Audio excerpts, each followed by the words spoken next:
Hello friends, प्यारे दोस्तों। Delta plus variant अचानक से चर्चाओं में आ गया। ये डेल्टा प्लस वेरिएंट कुछ और नहीं है, ये डेल्टा वायरस का ही एक म्यूटेशन है। प्लस का मतलब ये नहीं है कि ये डेल्टा वायरस से ज़्यादा डेंजरस होगा। प्लस केवल म्यूटेशन के लिए सिग्निफाई किया जाता है। इट डजेंट मीन कि ये डेल्टा वायरस से ज़्यादा हज़ार्डस होगा, ज़्यादा हैवॉक क्रिएट करेगा। लेकिन अभी तक, आज की तारीख तक, डेल्टा प्लस वेरिएंट के 50 केसेस आ चुके हैं इंडिया के अंदर, 50 केसेस। और आज मदुरई में, तमिलनाडु में एक डेथ हुई है 32 साल के एक जवान लड़के की, इसी डेल्टा प्लस वेरिएंट से। इस डेल्टा प्लस वेरिएंट को आईसीएमआर ने आइसोलेट कर लिया है और कल्चर भी कर लिया है। अगले 7-8 दिन में, 7 से 10 दिन के अंदर ये क्लियर हो जाएगा कि ये वैक्सीन्स इस वेरिएंट पर इफेक्टिव है या नहीं, चाहे वो कोविशील्ड हो, कोवैक्सिन हो, स्पुतनिक हो, फाइजर, मॉडर्ना हो या और भी कोई वैक्सीन। बाकी सभी वेरिएंट्स पे, अल्फा, बीटा, जीटा, डेल्टा, इन सभी वेरिएंट्स पर ये सारी वैक्सीन्स जो अभी अवेलेबल हैं, ये सब इफेक्टिव थी। डेल्टा प्लस पर इफेक्टिव है या नहीं, ये आने वाले 8 से 10 दिन में क्लियरिटी आ जाएगी। लेकिन जो सबसे बड़ी चिंता की बात है वो ये, जो कहा गया है कि इसकी ट्रांसमिसिबिलिटी बहुत ज़्यादा है, ये बहुत फास्ट स्प्रेड होता है।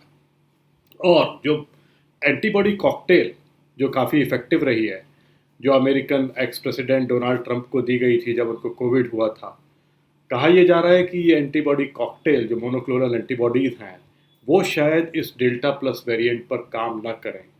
और जो लंग की रिसेप्टर सेल्स हैं हमारी, ये उन पर ज़्यादा, बहुत तेज़ी से अटैच होता है।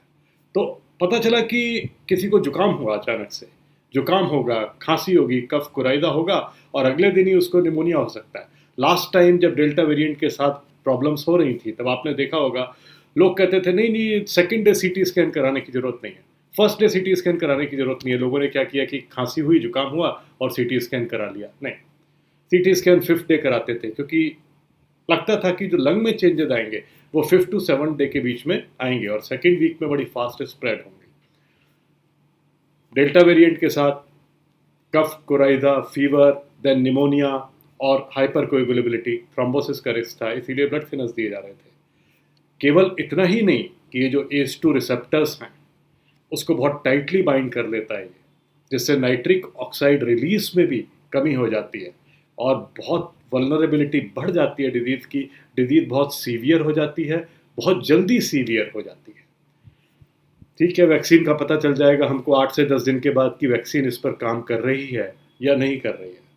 लेकिन जो बेसिकली इसका भी यही होगा, आरएनए वायरस में म्यूटेशन होना ही होना। अगर आप गौर करो, क्या सेकेंड वेव चली गई? क्या आपको याद है? ये लॉकडाउन की हम बात कर रहे हैं, अब हम बात कर रहे हैं जी थर्ड वेव आ गई। सेकेंड वेव चली गई क्या? आपको याद नहीं है वो मंजर? वो मंजर भूल गए सब लोग? एक एक दिन में मैंने 100 से ऊपर पेशेंट्स देखे हैं, वीडियो कॉल पे ट्रीट किए हैं।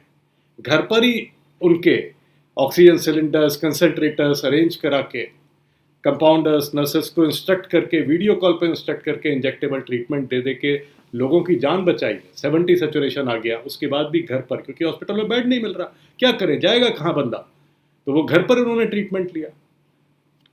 चिल्ला चिल्ला के थक गए।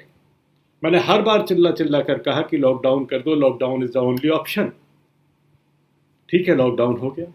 लॉकडाउन के कारण चेन ऑफ ट्रांसमिशन थोड़ा सा ब्रेक हो गया, केसेस कम हो गए, सब खुश हो गए, बल्ले बल्ले बल्ले बल्ले, कोरोना वायरस तो गया, कोरोना तो गया, कोरोना तो गया।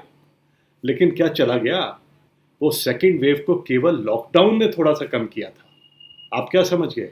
कोरोना चला गया, आपने लॉकडाउन कर दिया, कोरोना ने बाय कर दिया। मैं जा रहा हूँ, जिस प्लानट से आया था उस प्लानट पे जा रहा हूँ। अब कहाँ से आया था? वुहान की वायरोलॉजी लैब से लीक हुआ या चमगादड़ों से निकला, या क्या कहानी है इसके पीछे, तो बहुत डिटेल में जाना पड़ेगा और सारी दुनिया जानती है, समझ भी रही है।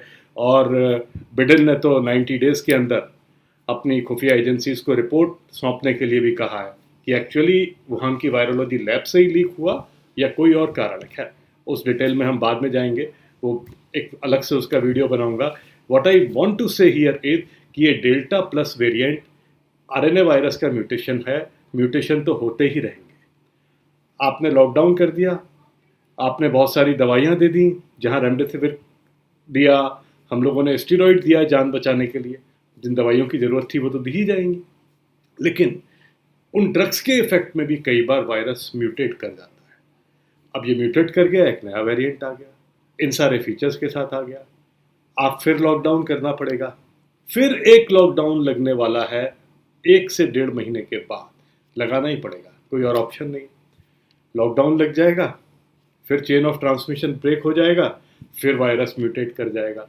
अभी हम डेल्टा प्लस बोल रहे हैं, फिर हम डेल्टा प्लस प्लस बोलने लगेंगे। क्या होगा? Ultimately the best answer is Covid appropriate behaviour. आपको मास्क पहनना ही पड़ेगा, कम से कम 2 गज की दूरी बनाकर रखनी ही पड़ेगी, हाथ मिलाने की आदत को बंद करना पड़ेगा। मुझे मॉर्निंग वॉक का एक, जैसे कहते हैं, एडिक्शन है, एक ही एडिक्शन है मॉर्निंग वॉक का। मैं 1 आवर वॉक करता हूँ पार्क में, मैं देखता हूँ वहाँ पार्क में लोग मिल रहे हैं, एक दूसरे से हाथ मिला रहे हैं।